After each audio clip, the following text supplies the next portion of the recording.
Então, quando a gente começou, a gente fazia igrejas, eventos normais, as conferências de igreja, aquela questão toda do que é o cenário tradicional. O que a gente percebeu? Tu ia apenas a outras igrejas, os caras convidavam você ia a outras igrejas. Tá. Quando veio o advento da internet na nossa vida, a gente começou assim, ó, vai numa igreja, fica 2.000 pessoas para fora. E aí chama bombeiro, chama a polícia, vira confusão. E a gente falou, quem é essas pessoas que estão aqui? Porque essa igreja não tem essa quantidade de gente. E a gente começou a perguntar e começou a descobrir que aquelas pessoas não eram daquela igreja e não eram de igreja nenhuma. Não eram de lugar nenhum. Só que daí não coube mais na estrutura. Então aí a gente teve episódio de ter que chamar a polícia, batedor, para mandar as pessoas embora porque estava insustentável. Tinha 6.000 pessoas pro lado de fora e 6.000 pessoas pro lado de dentro. Então a gente começou a ficar perigoso. E aí a gente começou a entender que aquele público não era daquele lugar e aquela forma de produzir essa experiência não era sustentável, porque era perigoso. As pessoas que precisavam de verdade não estavam lá dentro, porque quem estava lá dentro era o cara da igreja que sabia o horário que tinha que chegar, sabe como funciona o processo daquele lugar. E aí a gente começou a imaginar a possibilidade de ir para um lugar onde a gente conseguisse atingir o máximo de pessoas possível e que fosse controlado. Tá. E aí a gente migrou a tour, que era das igrejas, primeiro para os teatros, depois nós fomos para os ginásios, e aí agora a gente já está nos estádios. Então a gente acabou de fazer o estádio de Ribeirão Preto, por exemplo, agora, que maneiro, no cara. Sábado. A gente fez já a Chapecoense, o estádio da Arena Condá, fizemos o Barretos para 54.000 pessoas, 47.000 pessoas, perdão, 47.000 pessoas. Então, a gente, não é que a gente saiu da igreja. Eu sou parte de uma igreja, porque eu preciso de uma igreja, porque isso é a razão do cristão também. Ser parte do membro do corpo de Cristo. Mas, inclusive, meus pastores devem estar assistindo isso, mas a minha função é para fora da igreja. Para fora das 4 paredes. Inclusive, agora, dia 15, a gente está aqui no Espaço Unimed, em São Paulo. Você é meu convidado, se você quiser ir. E já está esgotado. Pra você ter uma noção de como funciona. Então, a gente ficou com muito medo quando foi para esse espaço. O primeiro lugar que a gente fez foi Belo Horizonte. Acho que era 3.000 e poucas pessoas. E eu me lembro que naquele dia eu fiquei me questionando muito assim, se aquilo que eu estava fazendo não era contra a missão que eu carregava. Por quê? Sabe? Porque é um negócio caro. É um negócio que envolve dinheiro. Cara, eu ia chegar aí. Porque não é um pouco tabu os caras pagar pra assistir o Dave falando? Então, eu vou chegar nessa parte porque isso aí, pra mim, foi muito difícil. Tá. Lembra a parada da cultura? Como que você resolve uma parada de cultura, né? Então, quando a gente foi em Belo Horizonte, eu tava exatamente com isso. Cara, eu não tô aqui por causa de dinheiro, Não é a razão. Eu nunca fiz por causa disso. A minha formação acadêmica era outra, totalmente diferente. Então, eu fui chamado para algo diferente. Então, eu tava confuso, cara. Nesse dia eu tava ruim, assim, sabe? Então, eu ministrei aquilo que estava no meu coração, que era a palavra que seria daquela tour, na época, o melhor dia da minha vida. E aí, no final, eu fiz um apelo. E o apelo é o apelo comum do evangelho. Você apresenta Jesus e depois é o que a Bíblia fala sobre o negar a si mesmo, tomar a sua cruz e seguir a Jesus. É uma mudança de vida. E aí eu perguntei. Quando eu perguntei que quase 50% do auditório levantou a mão e que aquilo nunca havia acontecido na minha vida, eu entendi que aquilo ali filtrava as intenções, de uma certa forma também. Tá. Então, ali foi... E eu sei que alguém pode dizer, pá, mas se eu não tenho dinheiro eu não vou. Não, a gente tem milhares de outras formas. Essa é uma delas. A gente está fazendo agora o estádio de Joinville de graça. O meu sonho, na verdade, era fazer todos os estádios de graça. Só que quem paga essa conta? Um estádio para você fazer é 2 milhões de reais. Então essa conta ela não fecha. Então as pessoas às vezes têm dificuldade de entender. Mas aí eu comecei a compreender a forma de alcançar as pessoas e conseguir ter essas pessoas naqueles lugares. Então, óbvio, a gente sempre tenta caminhar para um lugar onde o máximo de pessoas consiga ir, que seja acessível para todas as pessoas.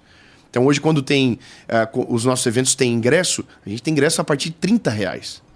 Entende? Para que todo mundo consiga ir. O que acontece hoje? Esgota em 1 hora. Esgota em 30 minutos. Aí a gente não tem como controlar.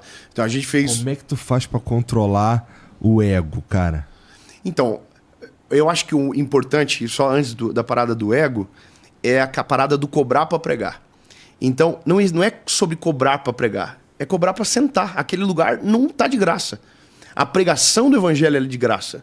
E ela tem em todo lugar. Ela tem na igreja, ela tem no YouTube, ela tem com um padre, com um pastor. Aquilo ali, a pregação do evangelho, ela não tem preço.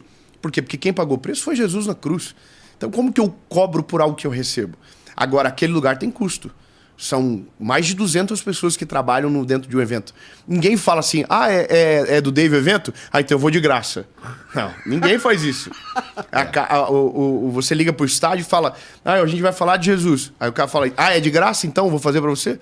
Não, a gente teve uma experiência no estádio uma vez, na época da pandemia, que a gente fez drive-in. Tá. Esgotou em 2 minutos. E foi uma briga pra gente conseguir esse drive-in. Porque quando você fala que é uma parada sobre Jesus, tem gente que tem o coração muito fechado com isso e não deixa. E aí foi uma briga de deixar a gente fazer o drive-in. Esgotou em 2 minutos, esgotou outra sessão em 4 minutos. E aí no final do evento, o cara do estádio falou pra mim, vou dar uma data pra vocês do estádio, pra quando voltar da pandemia, vocês fazerem 360. A gente, tipo, que benção e tal. Aí o cara mandou a data pra gente e mandou o preço, 1,5 milhão. Pra alugar o estádio. E não tem som nisso, não tem som, não tem equipe, não tem segurança, não tem ECAD, não tem ISS, não tem nada. E tem que pagar. O cara olhou pra vocês assim, acho que ali eu ganho dinheiro. Então, mas é que na verdade esse é o normal, entendeu? Então não é sobre cobrar o evangelho, é sobre os lugares que a gente vai. A gente produz uma experiência. A gente também teve um outro avanço que foi o seguinte, a gente ia nos lugares onde tinha um show nacional um dia antes. Tá. E aí tinha LED, tinha luz, tinha experiência. E aí chegava no nosso, tinha nada. Triste, umas luzinhas bandidas lá, sabe? Tinha nada. Aí a gente falou, cara, não é justo para as pessoas isso. A mensagem é a mensagem mais poderosa do mundo. Não existe nada maior do que isso.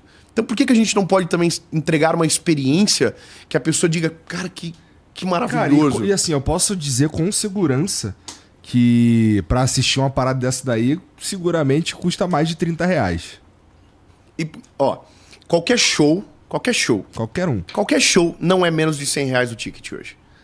A gente faz o mais baixo, inclusive é um sofrimento muito grande por causa que tem um contratante da outra ponta. Uhum. Que ele precisa pagar os funcionários dele, a equipe dele. Então não é tão simples assim, sabe? Tu tem que ganhar uma grana também? Claro, mas pensa o seguinte, que todo mundo quando olha fala, mano do céu, esse cara tá ganhando dinheiro. Ele vê um estádio lotado, ele pensa... E não. Os nossos maiores eventos são os que menos tem dinheiro envolvido. Porque o custo não se paga do lugar. Um exemplo, a gente fez um evento... Entendo. Agora para não sei quantas mil pessoas. Quando é no estádio, tu consegue cobrar quanto por ticket? Não, a ideia do estádio é ser de graça. Tá. E se tiver a possibilidade de a gente conseguir fazer sustentável, essa é a ideia. Então a gente precisa de gente que ajude, porque o custo é muito alto. Então, por exemplo, o estádio de Joinville agora, a gente tinha um valor de dois amigos que quando a gente falou do projeto de terminar a tour na minha cidade, que é Joinville, a gente falou, cara, a gente quer fazer de graça. Aí eles falaram assim, quanto que é a conta? A gente fez um pequeno orçamento na época, que deu um valor X. Só que passou 2 anos. Quando a gente atualizou agora o orçamento, dobrou o negócio. Só que eu não quero fazer cobrado. Então a gente começou a tentar procurar algumas empresas que ajudem a gente a pagar essa conta justamente para a pessoa e de graça. Agora, sabe o que é o mais difícil? Não consegue. Porque o cara pensa, como que eu vou capitalizar a minha marca dentro disso? A gente sabe que capitaliza, que ajuda, porque mostra o lado social que a empresa se importa com as pessoas, mas não é fácil. Não é fácil. Caralho, mas... Então, o sonho da nossa vida é que aparecesse um fundo, que aparecesse um monte de pessoas que fossem generosas, porque todo mundo que fala que cobra, ele nunca pagou por nada, porque ele quer as coisas de graça e não importa que ninguém vai receber, ele não importa com o outro, mas esse cara também não ajuda a fazer para ser de graça. Mas o que eu queria é que tivesse um grupo de pessoas, esse é um sonho, e que pagasse e a gente conseguisse fazer todos os estádios de graça. Só que é quase que utópico, porque não é assim que funciona. Então, Mas, o nosso custo é pagar cara, as contas. Isso é muito maneiro, cara. Isso é muito maneiro, porque cabe bastante, dá pra você levantar. Imagina, metade de um estádio levanta a mão. Vai dar trabalho. Eu vou te mostrar um vídeo. Um vídeo que eu não posso mostrar para as pessoas, mas eu vou te mostrar um vídeo que mostra esse momento. Porque é o daquele projeto que eu te falei que vai dia 29 ao ar agora. Vamos falar sobre isso também. Cadê aqui? Quer dizer, a gente pode falar sobre isso, né? Pode falar. Talvez não pode muita coisa. Pode? Tá. Viu, família? Não tem roteiro. Mas, cara, é muito maneiro mesmo esse lance de pegar e fazer num estádio e fazer de graça. Porque aí eu acho que tu derrota qualquer acusação de... Olha lá, o cara tá enriquecendo com a palavra de Deus, tá ligado? Cara, mas não adianta. Sabe que eu entendo, cara, que você pode fazer tudo certo. Tudo certo. A pessoa que não gosta de você, ela vai te criticar igual. Então, se você tenta fazer para agradar a expectativa dos outros, não dá certo. Igual se o cara fala, mas ganha dinheiro. Cara, a gente tem uma equipe de quase 100 pessoas que trabalha. Assim, freneticamente, é o dia todo, é 1 milhão de responsabilidade. São pessoas que são cuidadas depois. A gente tem um projeto social que atende mais de 200 mil pessoas. A gente criou o primeiro sistema de capelania virtual do mundo. Agora atingimos 14 mil aconselhamentos respondidos. Não é aconselhamento respondido por inteligência artificial. Não é alguém que respondeu, cara. O cara ia tirar a própria vida e entrou em contato, mandou uma mensagem, alguém respondeu. A gente só não divulga mais porque não tem voluntário suficiente para socorrer a demanda. Mas são 200 mil pessoas sendo discipuladas, bíblias que são doadas, as pessoas tomam a decisão por Jesus, às vezes no vídeo do YouTube. E ela vai direcionada para o aplicativo. Ela faz o discipulado, mas ela não tem uma Bíblia na casa dela. Ela mora no sertão do sertão, assim, uma loucura. E ela recebe uma Bíblia na casa dela, de graça. Então, a gente tem 1 milhão de trabalhos que escoam para ajudar as pessoas. Só que isso não pode ser o nosso marketing também. Porque senão tá errado. E se eu falar, aí a pessoa vai dizer, tá fazendo isso para se aparecer. Se eu não fazer, as pessoas dizem, não ajuda ninguém. Então, cara, meio que não adianta, sabe? É um caminho sem volta. Entendi. Eu descobri que não existe a possibilidade de você ter visibilidade e não ser controverso. Existe uma máxima na internet que se ninguém te odeia, você não é importante na internet. Rapaz, essa é boa. Ó, isso aqui são pessoas que estão aceitando Jesus. Tu pediu pra eles acenderem o celular. Pedi pra acender o telefone.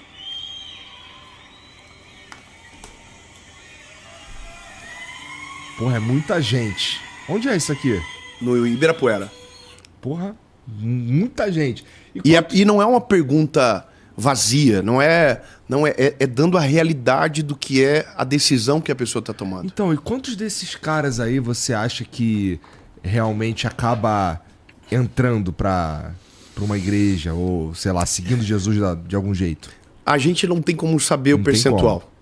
A gente aponta para o aplicativo, porque dentro do aplicativo tem o discipulado. Tá. O discipulado é como se fosse a ponte que conectasse essa pessoa com a vida da comunidade, a igreja local. Tá. Né? Fala sobre a importância da igreja, sobre o batismo, sobre todos esses passos que levam você para a vida em comunidade. É esse daí que tá com 200 mil pessoas. 200 e poucas mil pessoas que estão sendo discipuladas agora. Nossa, deve estar com dificuldade mesmo de lidar com esse número. Não, a gente não consegue divulgar o aplicativo. A gente divulgou uma vez o aplicativo, ele ficou em segundo lugar na Apple Store como o aplicativo mais baixado no Brasil naquele dia. E aí a gente começou a ficar doido, porque aí começou muita mensagem de aconselhamento e a gente não quer que essas pessoas esperem, porque a pessoa que manda mensagem lá, às vezes o problema é muito grave e muito urgente. Então a gente precisa que alguém precisa estar vendo o tempo inteiro. Olha que loucura. A gente tem aconselhador hoje dentro da penitenciária. O cara foi preso, ele tomou a decisão por Jesus dentro da penitenciária, ele foi discipulado e hoje ele ajuda a gente a responder. Como é que funciona? Ele recebe o pedido de aconselhamento, ele responde, volta para a nossa associação, passa por um crivo teológico para ver se não tem nada errado, se não existe um conselho. Isso com todos os aconselhadores, não só com quem está na penitenciária. Então, aprovado, vai para a pessoa. Isso a gente atingiu 14 mil agora. Então isso é de maneira individual. Nós temos um manual de respostas com mais de 200 e poucas perguntas e respostas para ajudar o aconselhador também, já que já foi gerado ao longo desse trabalho. Então é muito sério, é muito grandioso. Então, quando termina o evento, a gente vê que muita gente já migra para o aplicativo. E aí o que vai para a igreja, aí a gente acaba não sabendo. O que acontece são as histórias que a gente ouve depois. Né? A pessoa foi para a igreja e aí a vida transformou. Daí, às vezes, a gente encontra o pastor dessas pessoas, elas dizem, olha, ele foi no evento, tomou a decisão por Jesus. E aí, bom, aí a gente... É o nosso maior presente de verdade, sabe? O maior pagamento. E agora tu vai falar pro mundo. Né? Que tu vai ter uma... o que... Eu não sei se tu pode falar, cara. Mas assim, é um conteúdo diferente da tour que você tá fazendo? Não, é a tour. Tá. É a pregação, a palavra da tour. Tá. A gente rodou a tour, a resposta, quase 2 anos.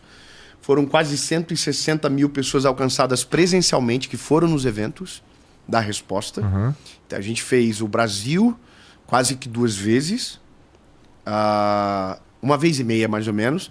E a gente fez Japão, fez Estados Unidos, acho que 9 cidades. Fizemos Europa, uns 8 ou 9 países. E a gente queria ter ido para a África, mas nós não conseguimos por causa da dificuldade do local.